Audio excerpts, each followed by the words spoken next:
Today you're going to be making something. You need to find your measuring implements. We're measuring capacity and mass.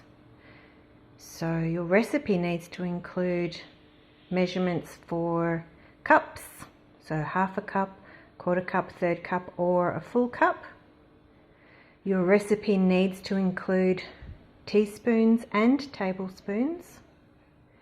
Your recipe will be mixed somehow. Maybe you'll need a whisk or a spoon or what do you call this thing? Spatula.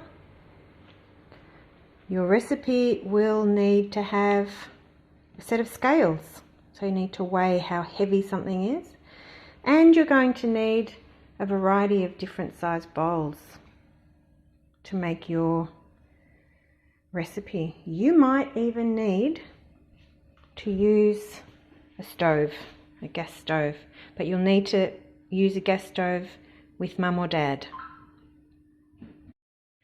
You'll also have to look at your pantry and see what things you have in your pantry that you can use for your recipe. I don't want you to go out and buy anything special for this. Just see what you've got at home.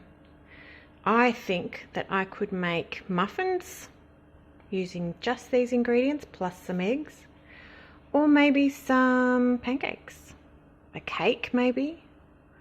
There's all sorts of things that I could make from these ingredients.